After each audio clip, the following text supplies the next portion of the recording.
यही श्री हरि शरणम, श्री हरि शरणम। हे मन तू गाओ गान यही श्री हरि शरणम, श्री हरि शरणम। हे मन तुम गाओ गान यही श्री हरि शरणम, श्री हरि शरणम। दिखता है भाव मारे श्री हरि शरणम, श्री हरि शरणम। हे मन तुम गाओ गान यही श्री हरि शरणम, श्री हरि शरणम, श्री हरि शरणम, श्री हरि शरणम, श्री हरि शरणम, श्री हरि शरणम। बोलिए भागवत भगवान की जय हो, राधा कृष्ण भगवान की जय हो, हनुमान जी महाराज की जय हो, गंगा माता की जय हो, सनातन धर्म की जय हो, सद्गुरुनाथ भगवान की जय हो। नमः पार्वती पतये हर हर महादेव।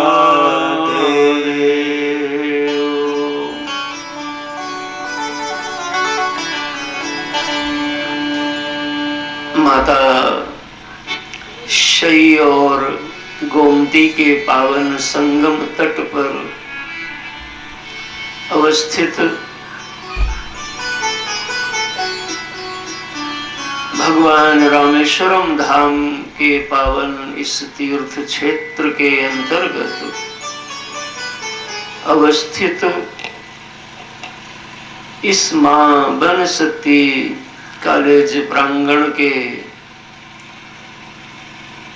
स्थान में हम लोग कई वर्षों से बैठकर इसी माह भगवान की कथा सुनाने का हमें मौका प्रभु देते हैं और आप सबको यहाँ पर सुनने का मौका देते हैं। जैसे प्रयागराज जैसे माघ मास आता है तो सब लोग चल पड़ते हैं, ऐसे जब दिसंबर का महीना यह लगता है तो 24 तारीख की सब लोगों को यहाँ याद बनी रहती है कि हमको बनसती में कथा सुनने को मिलेगी। भगवान की इच्छा ना हो तो कोई कथा तो एक बार भी नहीं करा पाता। भगवान की ही इच्छा और उनकी कृपा का यह प्रमाण है। किस स्थान में अनेक वर्षों से प्रभु ऐसी योजना बना देते हैं कि भगवान की कथा धारा प्रवाहित होती रहती है। महाराज, इस कथा के केंद्र में श्रीमान रामेश्वर प्रसाद जी, उनकी सहधर्मिणी श्रीमती मंजू देवी जी सहित पूरा परिवार और समस्त क्षेत्र के भक्तजन सबकी तप त्याग की तपस्या का फल इस कथा के रूप में बनता है। आइए हम आप सबके पुरुषार्थ का अभिनंदन करते हुए सीधे कथा की ओर गति बनाए। विश्वोत्पत्त्यादि हेतवे तापत्रय विनाशाय श्री कृष्णाय वयं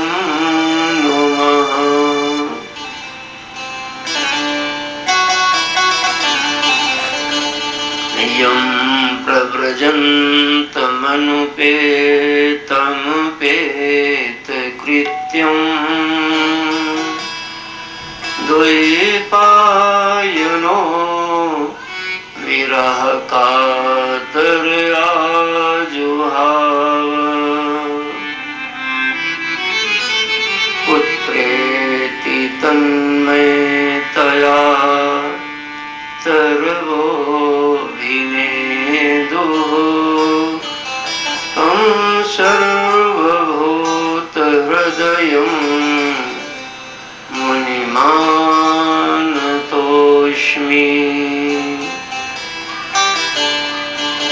नैमिषे सूतमासीनम् अभिवाद्य महामतिम् कथामृतरसास्वाद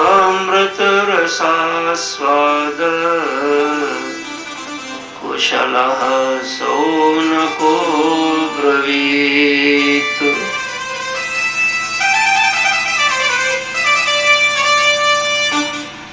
पावन नैमिषारण्य के तीर्थ क्षेत्र में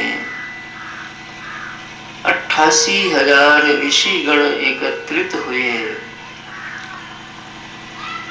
उन ऋषिगणों के मध्य व्यास गादी पर श्री सूत जी महाराज को बिठाया गया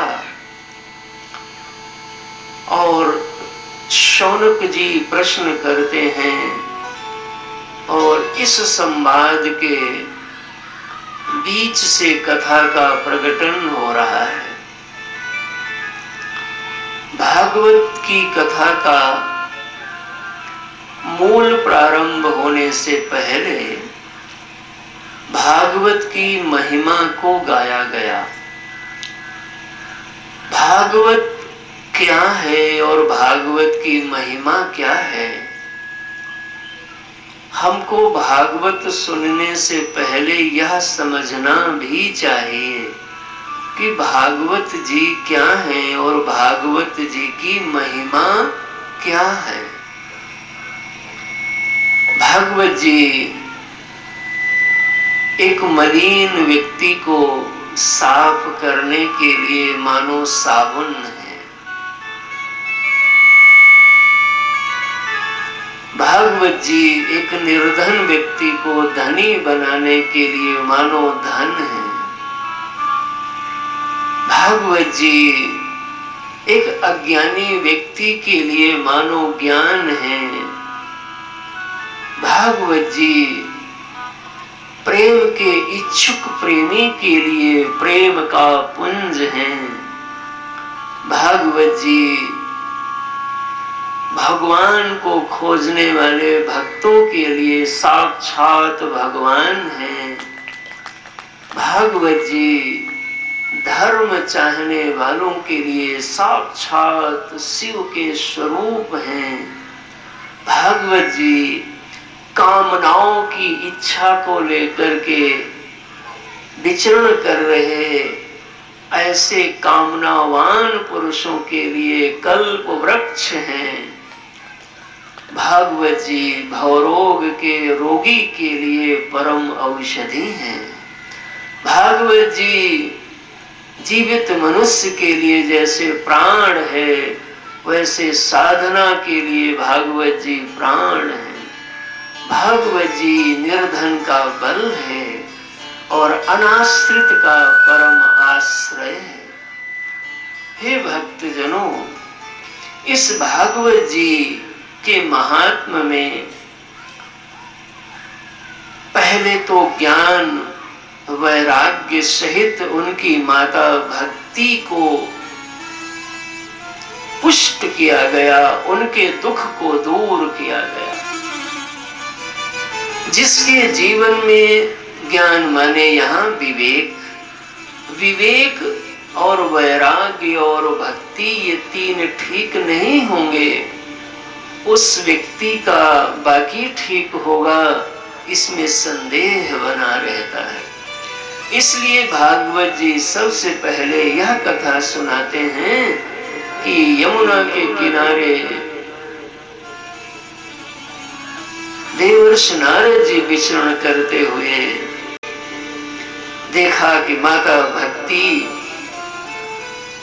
कष्ट में है। पास से निकले तो माता भक्ति ने उनको बुला लिया और बुला करके पूछा, महाराज थोड़ा ठहर जाओ, क्योंकि संतों के दर्शन से सारे पाप नष्ट हो जाते हैं। भो भो साधो क्षणं तिष्ठ मच्चिंतामपि नाशय दर्शनम तव लोकस्य सर्वथा हरम परम। अरे नारद जी, हे नारद जी, हे देवर्षि, थोड़ा ठहर जाइए। यहीं से कथा बढ़ रही है और यहीं से कथा सुनिए और समझिए।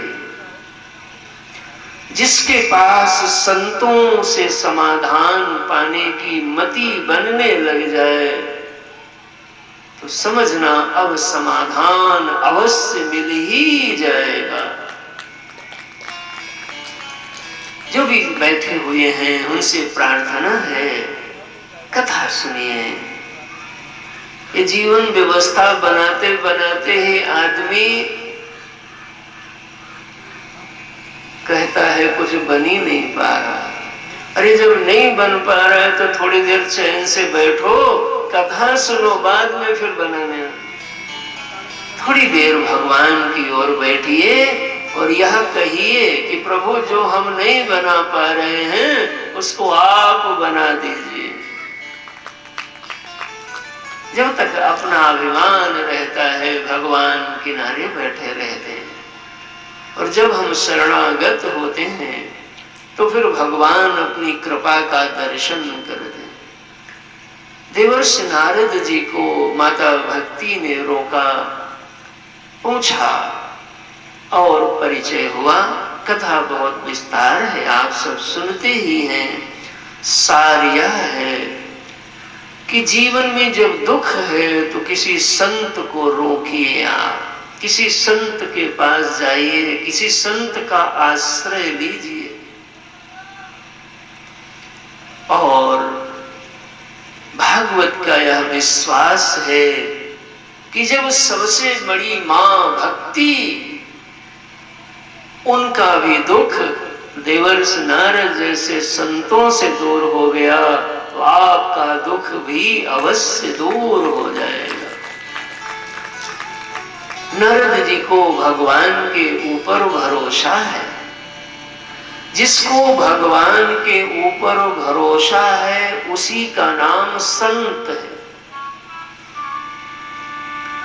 देवर्षि नारद जी एक ऐसे संत हैं जिनका सभी लोकों में, सभी समाजों में, सभी कालों में, सभी शास्त्रों में, सभी युगों में और सभी प्रकार के लोगों में देवर्षि नारद जी का महत्व सर्वाधिक माना गया। महाराज, देवताओं में भी और दैत्य लोग भी नारद जी को खूब खूब मानते हैं। साधु वही है जो सबका हो।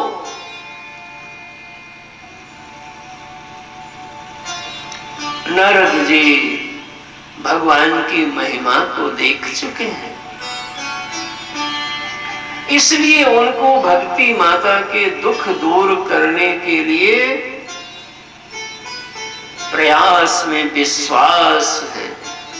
और जिस प्रयास में विश्वास होता है वह प्रयास प्रयास जैसा हो जाया करता है। अविश्वास पूर्वक किया गया प्रयास सफल भी नहीं होता और कुछ शाइनिंग भी नहीं आया करती।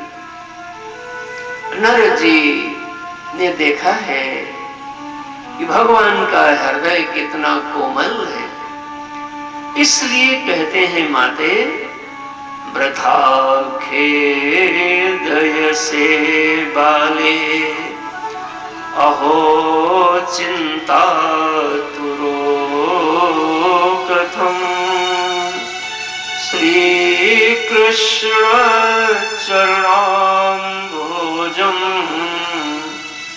स्मर दुःखं गमिष्यति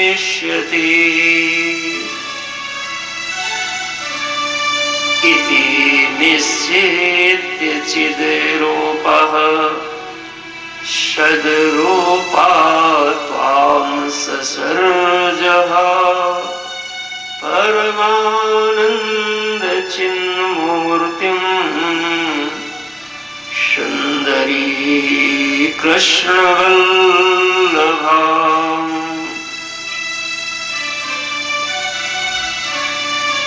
हे माते, तुम भगवान की याद तो करो। श्री कृष्ण चरणाम्भोजं स्मर दुखम गमिष्यति। भगवान का स्मरण करो मां, तुम्हारा सारा दुख दूर हो जाएगा।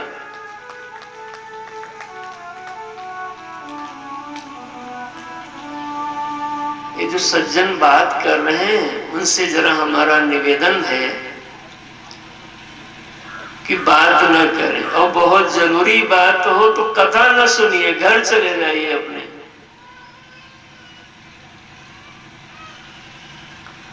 क्योंकि टाइम क्यों खराब करना, या तो अपना जरूरी काम है जाके घर में काम करो, ठीक है ना बेटा, और कथा सुनने आए हो तो कथा न खराब करो।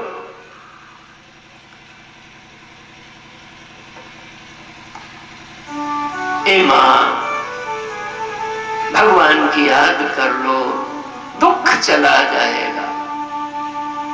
संसार को याद जितना करोगे उतना ही आप दुखी होते चले जाओगे, और भगवान को जितना याद करोगे उतना सुखी होते चले जाओगे। ये जीव रोता भी है, छटपटाता भी है, लेकिन बात नहीं मानता संतों की। और जिस ममता के कारण दुखी है, उसी ममता को हृदय में बांध करके सुखी होने के लिए घूम रहा है।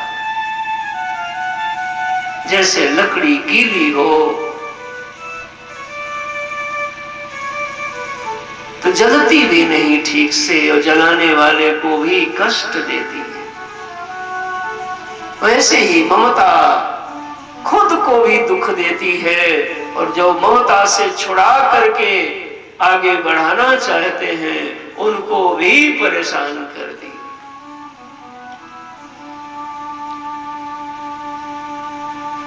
भगवान क्या है, जैसे जैसे समझोगे वैसे वैसे फिर भगवान को ही याद करो।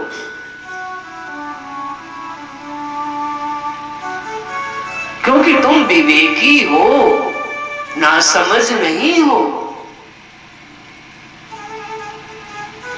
तुमको कोई 100 रुपए का नोट दे और साथ में 500 का नोट दे और बताए दो में से जो तुम्हें ठीक लगे ले लो, कौन सा लोगे? 500 लोगे ना, क्योंकि छोटा कोई नहीं चाहता।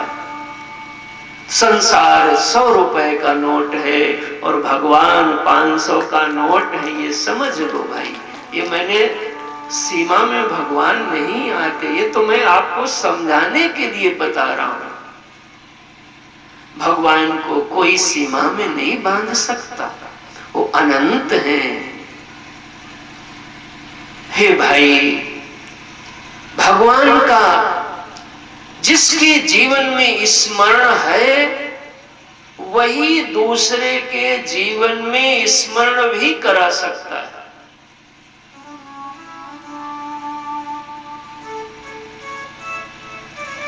नारद जी कहते हैं वृथा खेदय से बाले अहो चिंता तुरो कथम श्री कृष्ण चरणाम्भोजं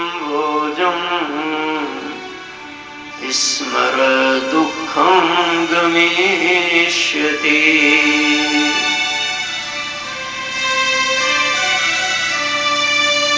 हे मां, तुम चिंता मत करो, भगवान की याद दिलाती हैं। और नारद जी को इतना विश्वास इसलिए भी है क्योंकि देवर्षि नारद जी स्वयं उस परिस्थिति से गुजर करके आज इतनी ऊंचाई पे पहुंचे हैं। जो मनुष्य दर्द को देखा है वो किसी के दर्द को महसूस कर सकता है। जाके पावन गई बिवाई सो जाने क्या पीर पर आई। दुख एक बड़ी अच्छी चीज है जो मनुष्य को निर्मल बना देती है। नारद जी को दुख ने ही पावन किया है, भगवान की ओर लगाया है। इसलिए कहते हैं मां, चिंता मत करो, भगवान की याद करो।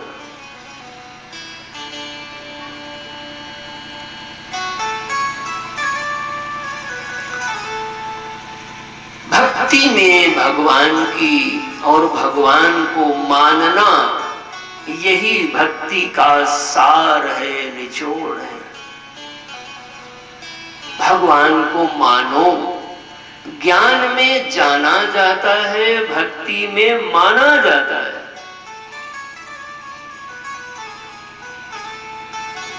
ये मान लो कि प्रभु हैं यहां पर। भगवान ने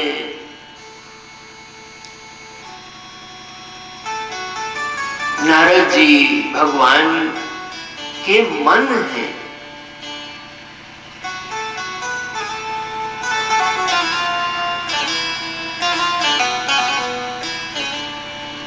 जो मान लेता है वो महान हो जाता है। बस कथा इतनी ही है।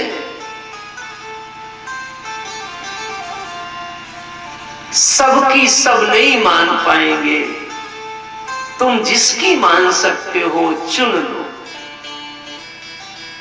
पिता की, पति की, गुरु की या परमात्मा की, ये सब एक ही हैं। तुम जिसकी भी मान लो, तुम्हारा बेड़ा पार हो जाएगा। बात मानने से महानता बनेगी।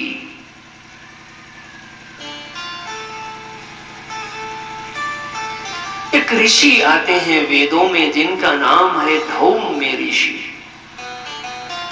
धौम्य ऋषि के पास अनेक शिष्य हैं। उनमें एक शिष्य का नाम है उपमन्यु जी। माता पिता, संत जन, गुरुजन ये चाहते हैं कि जिस मार्ग में मैंने चल के इस आनंद को पाया, अब तुम भी उसी पर चल के पाओ।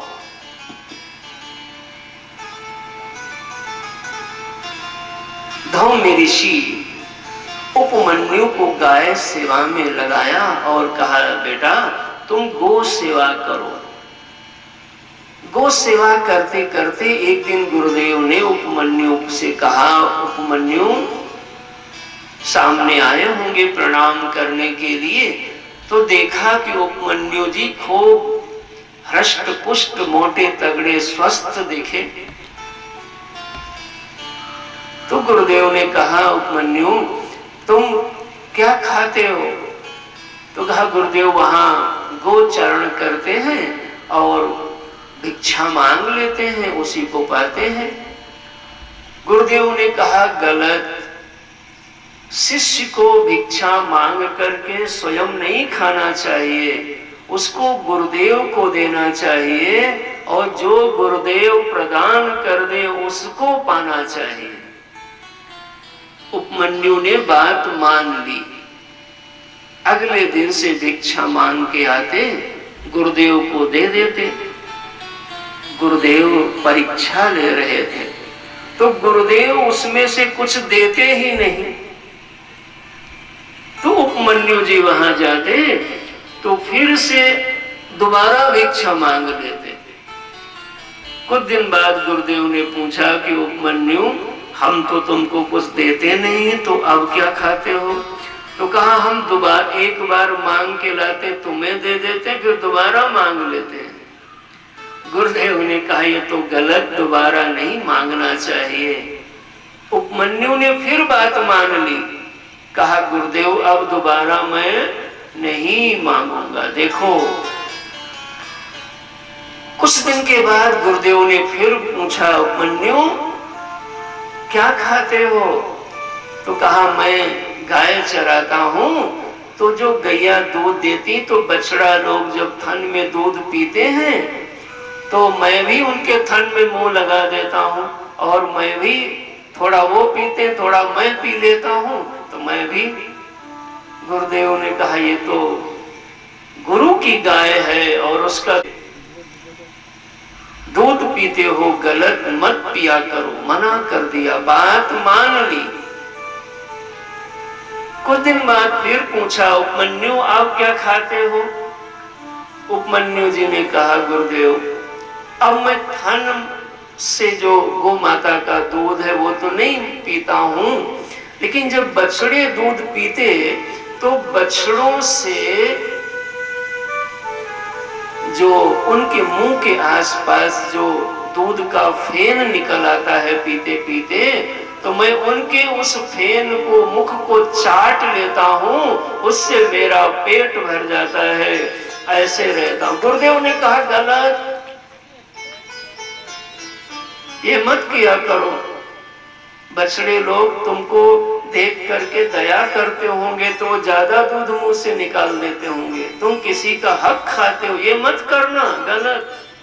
प्रसंग यह बता रहा हूं कि श्रेष्ठ की बात को मानने से जीव स्वयं भी महान हो जाया कर। एक दिन भूख लगी, वन में कुछ पत्ते आदि खाए, उसमें एक पत्ता मदार का था, और मदार के पत्ते को जब खा लिया उसमें विषैला अंश था और उनके नेत्र चले।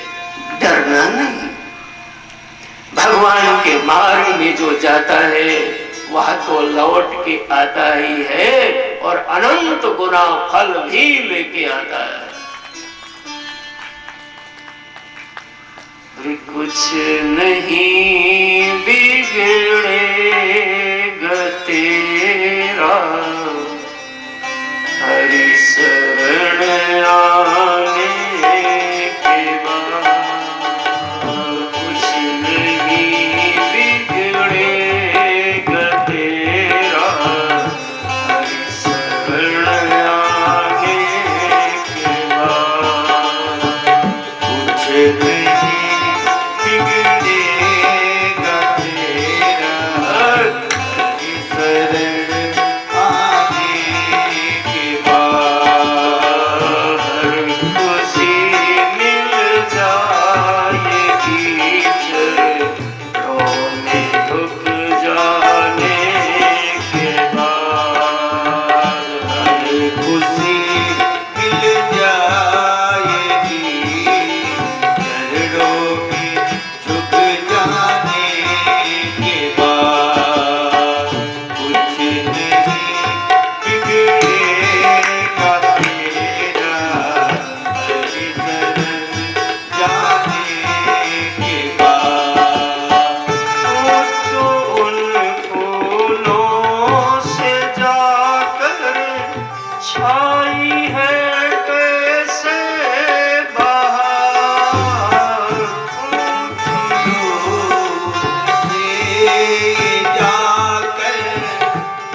के पथ में है।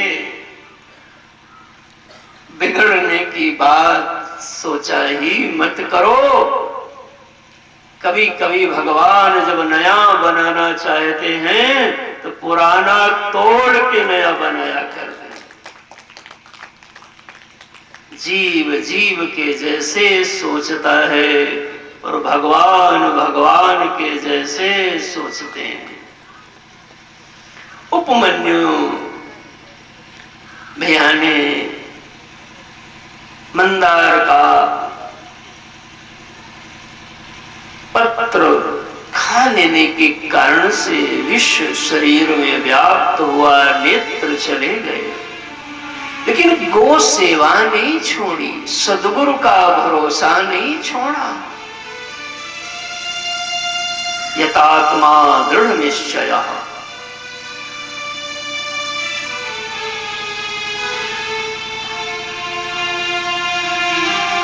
जिसके जीवन में विश्वास है उसके पास परमात्मा सदैव आया करता है।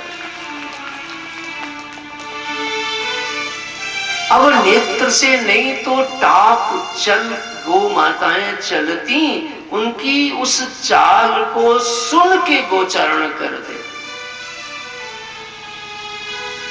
एक दिन आ रहे थे, सूखा कुआं था और कुएं में जाकर के गिर पड़े। इधर सारे शिष्य लोग आ गए। जब उपमन्यु जी नहीं आए तो गुरुदेव को चिंता हुई और खोजने के लिए निकल पड़े। उपमन्यु कहाँ हो बेटा?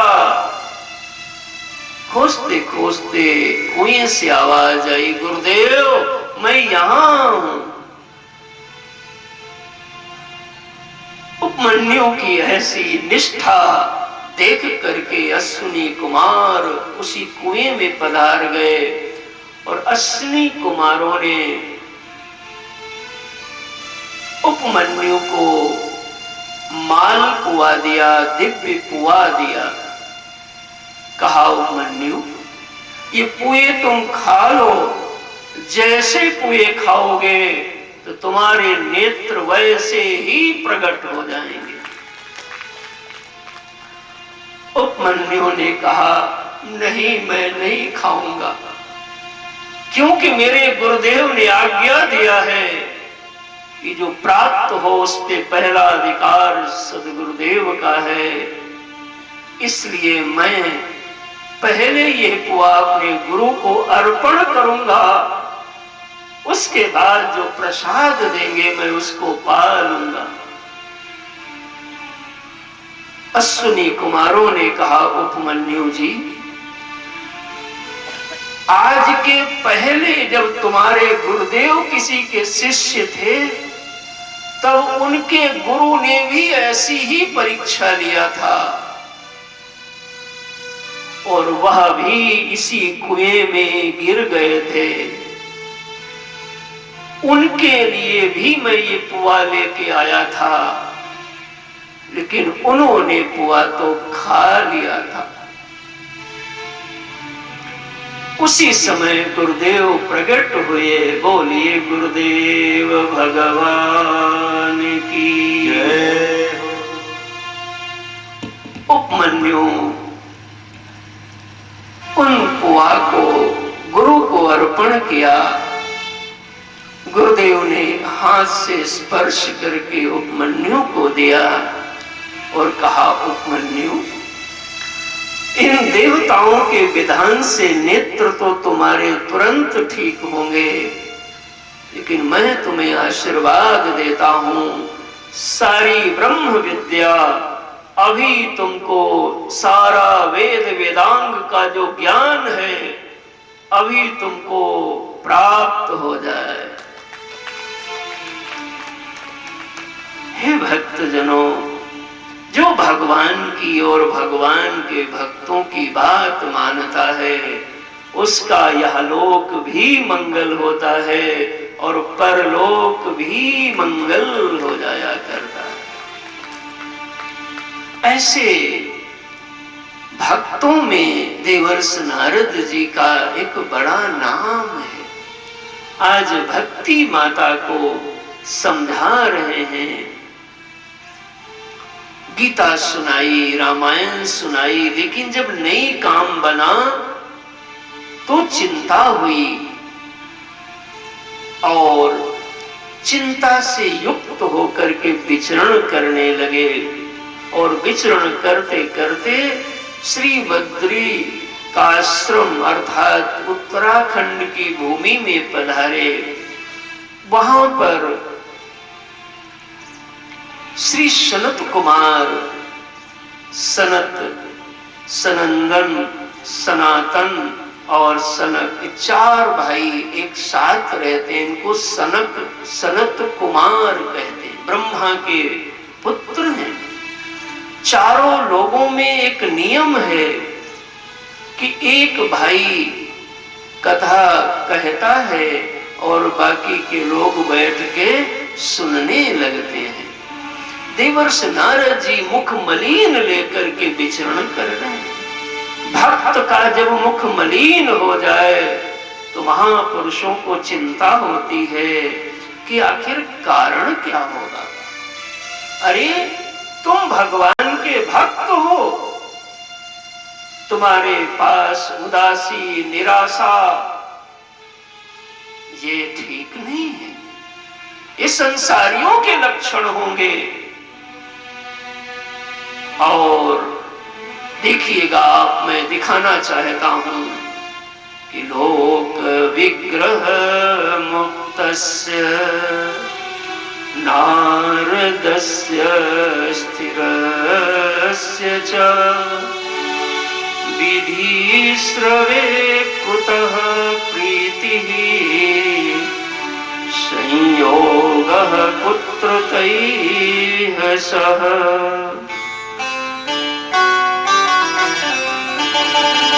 अत्र ते कीर्तिष्यामि भक्ति युक्तं कथानकं शुकेन मम यत् प्रोक्तं रहस्यं विचार्य च। एकदा हि विशालायां चत्वारि ऋषयो मलाः शतसंगार्थं समायाता ददृशुस्तत्र नारदम्। कथं ब्रह्मन् दीनमुखं कुतः चिन्तातुरो भवान् त्वरितं गम्यते कुत्र कुतश्चागमनं तव। अरे भैया, तुम दुखी क्यों इतना दिख रहे हो? कथम ब्रह्मन् दीन मुखम, तुम्हारे मुख में मलिनता क्यों है? नारद जी बताते हैं, भैया मैं धरती का भ्रमण करने के लिए गया और सारी पृथ्वी का भ्रमण करते करते मैंने देखा कि सत्यम नास्ति तपः शौचम दया दानं न वेद्यते उदररंभिणो जीवा वारकाकूटभाषिणः। हे भैया, मैंने यत्र तत्र गांव गांव नगर नगर प्रदेश प्रदेश मैंने यात्राएं की। हमने देखा, क्या देखा? सत्यम नास्ति तपः शौचम दया दानं न वेद्यते उदररंभिणो जीवा वारकाकूटभाषिणः। मंदाः सुमन्दमतयो मंदभाग्यानुपद्यता पाखण्डनिरताः सन्तो विरक्ता सा परिग्रह तरुणी प्रभुता गेहे शाल्पो बुद्धिदायकः कन्या विक्रियणे लोभात् दंपतीनां च कल्कनम्। भैया, घरों में माता पिता का कोई सम्मान नहीं करते। तरुणी प्रभुता आगे है, जो बहुएं आती हैं वो मालकिन हो जा रही हैं। लोग कन्याओं को भी बेच देने लगे। सलाह कोई श्रेष्ठ पुरुषों से नहीं लेता।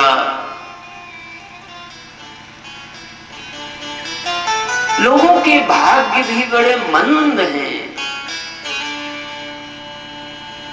कूट भाषा में बात करता है, बोलता कुछ और है, हृदय में मानता कुछ और है। सारा उद्यम पेट के लिए ही कर रहा है। ये देवर्ष नारद जी ने जो देखा उसको बता रहे हैं। भैया, और तो और 4 चीजें दिखाई नहीं पड़ती। क्या क्या? यही 4 बातें धर्म के 4 लक्षण माने गए। अभी आगे परीक्षित जी जब संवाद आएगा तो उसमें कलियुग धर्म के इन्हीं 4 में से 3 पैरों को तोड़ने की बात बताई जाएगी। ये 4 पाद धर्म के माने गए और नारद जी कहते हैं हमको दिखाई ही नहीं ये सब पड़ा। सत्यम, सत्य नहीं दिखाई पड़ रहा।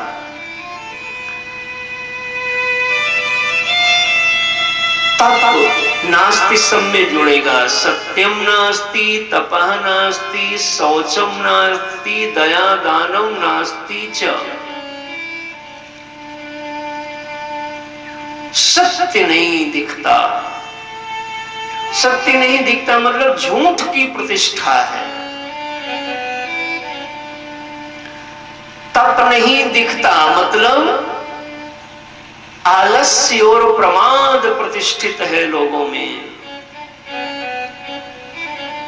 शौच नहीं दिखता। शौच माने पवित्रता। पवित्रता नहीं दिखती, इसका मतलब है लोगों में गंदगी बैठी हुई है। और दया दान नहीं दिखता मतलब निष्ठुरता और निर्दयता बैठी है। देखिएगा आप जरा दर्शन करिए, ये भागवत भगवान के महात्म के प्रसंग हैं। जब सत्य जीवन में आता है, सत्य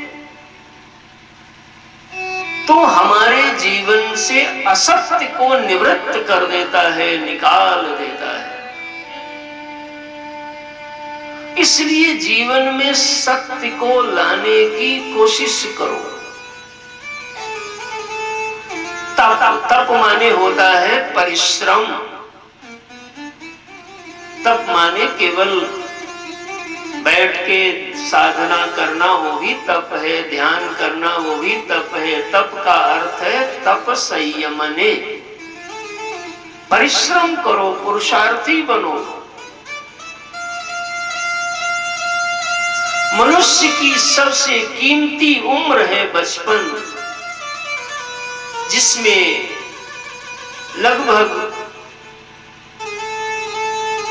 10 वर्ष 8 वर्ष से लेकर के और 20 वर्ष की उम्र, 25 वर्ष की उम्र एक ऐसी उम्र है कि जो मेंटल सेट बन जाता है, उसको बदल पाना बहुत कठिन है।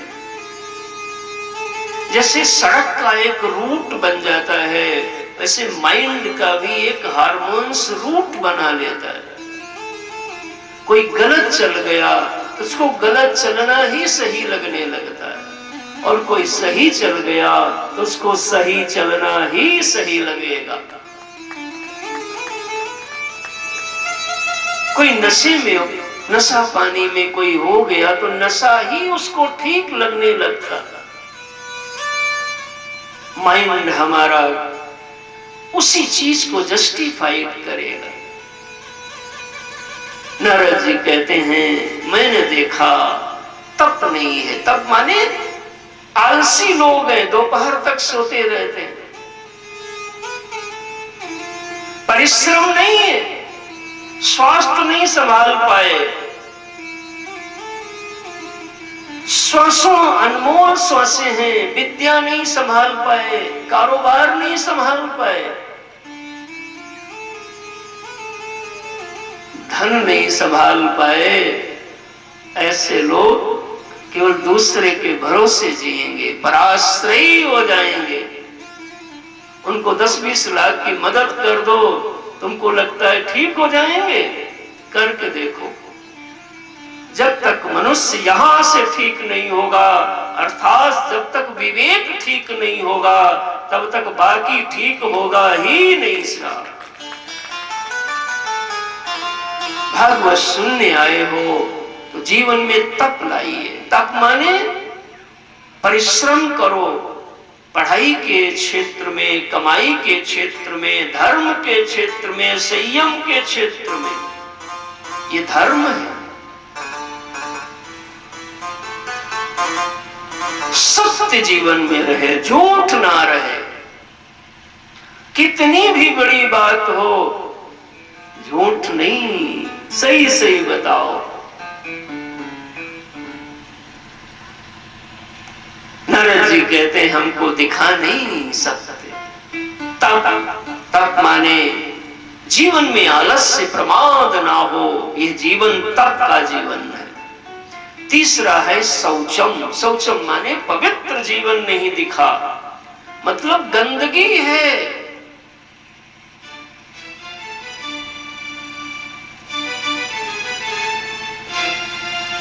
मन काले तन उजरे बगुला जैसे देख, इससे तो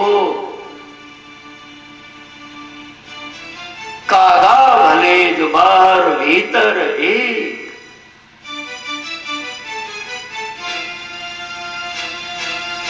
पवित्रता हो विचारों में, जीवन में, घर में, शरीर में, वस्त्र में, ये है शौचम। ये धर्म का लक्षण है। जिसके जीवन में धर्म होगा वो जीवन अंदर बाहर पवित्र कर देगा। और चौथी चीज दया दान नास्ति। दया नहीं है किसी को।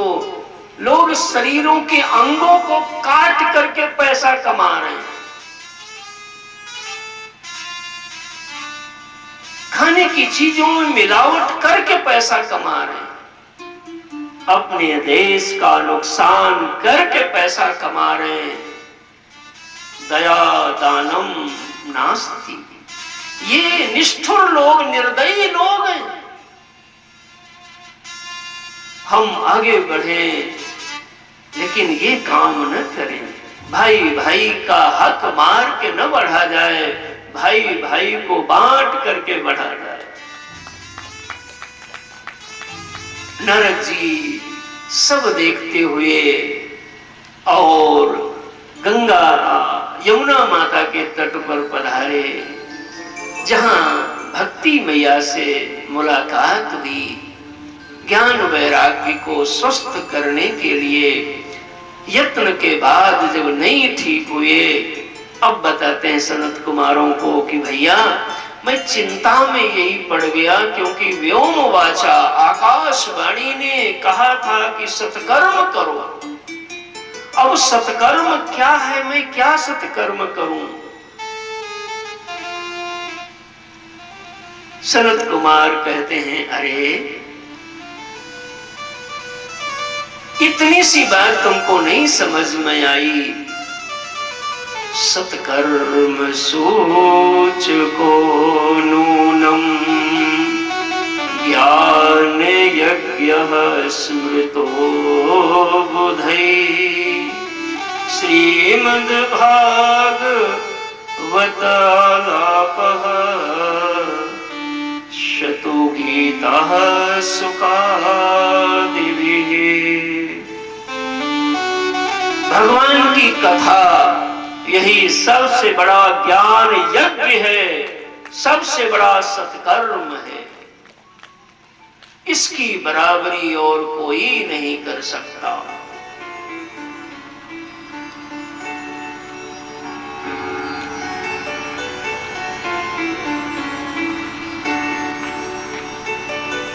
तुम ज्ञान यज्ञ करो। कहां करेंगे? बताया, गंगा के तट पर आनंद नामक घाट पर करो।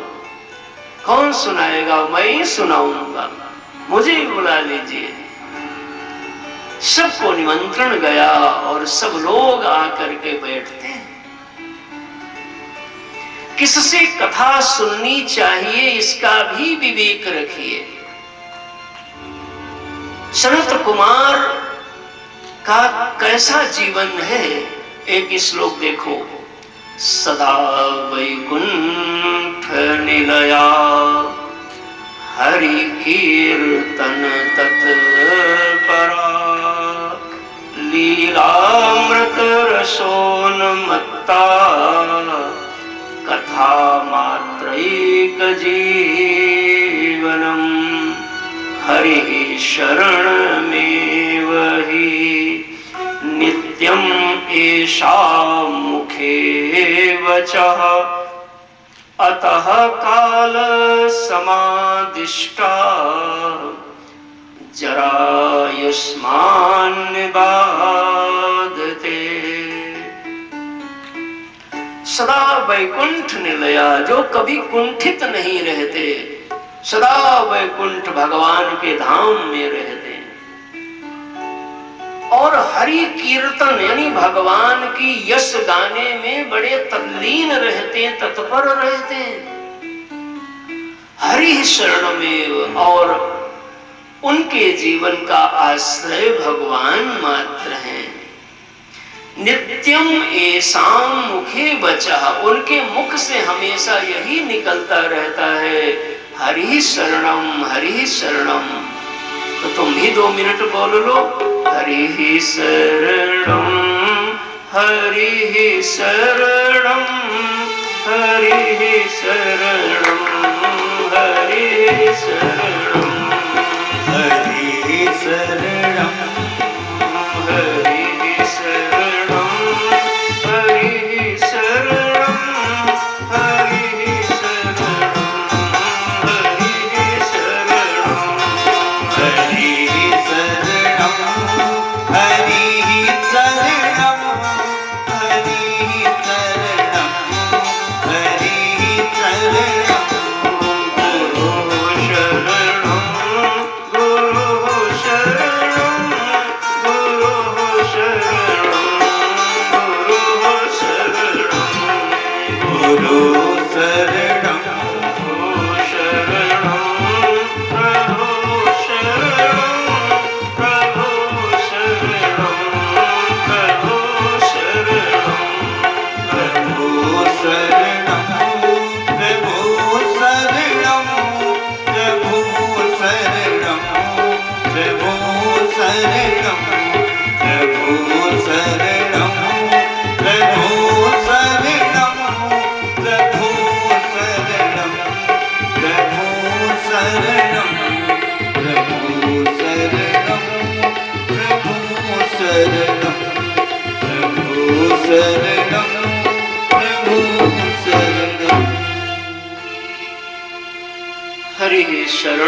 शरणम एवं ही नित्यम एषाम मुखे वचः, जिनके मुख से यह निरंतर निकलता रहता है। ऐसे परम संत सनत कुमार जी का दर्शन हुआ, सब निश्चित हुआ और नारद जी का मानो चिंता चली गई। जैसे चिंता आती है तो चेहरा बता देता है, और जैसे चिंता जाने लगती है तो भी चेहरा बता देता है। नारद जी आनंद में होने लगे कि अब हमारा सारा दुख दूर हो जाएगा। जब संत कभी दुखी दिखें तो समझना किसी के कारण, परमार्थ के कारण, किसी के कल्याण के लिए वो दुखी हुए होंगे। उनका अपना निजी कोई दुख का कारण होता ही नहीं महाराज। भाग्योदयेन बहुजन्म समर्जितेन सत्संगम च लभते पुरुषो यदा वै अज्ञान हेतु कृत मोह मदांधकार नाशं विधाय हि तद उदयते विवेकः। ज्ञान यज्ञं करिष्यामि शुक शास्त्र कथोज्वलम् स्थापनार्थं प्रयत्नतः। सब लोग गंगा के तट पर एकत्रित हो गए। दिव्य व्यासपीठ बनाई गई जिस पर गुरुदेव का आसन बना। नदियां देवियों के रूप में, पर्वत बन सब मनुज रूप ले ले करके आके बैठने लगे। गंगा यमुना सब आके माताएं बैठ गई। ऋषि गण, देव गण, ब्राह्मण गण, भक्त गण, जो कथा के रस लंपट, कथा के बिना जो रह नहीं पाते थे, वो सब दौड़ पड़े भगवान की कथा को सुन करके, जैसे आप सब सुन के दौड़ पड़े भगवान की कथा की ओर। और कथा प्रारंभ हुई। ऐसा आनंद हुआ कि उस कथा में स्वयं भगवान ही प्रकट गए। सकल भुवन मध्य निर्धनास्ते धन्या निवसते हृदयेषां श्रीहरिर्भक्तिरेका हरिरपि निजलोकं सर्वथा तो विहाय प्रविशति हृदयेषां भक्ति सूत्रोपलब्धः।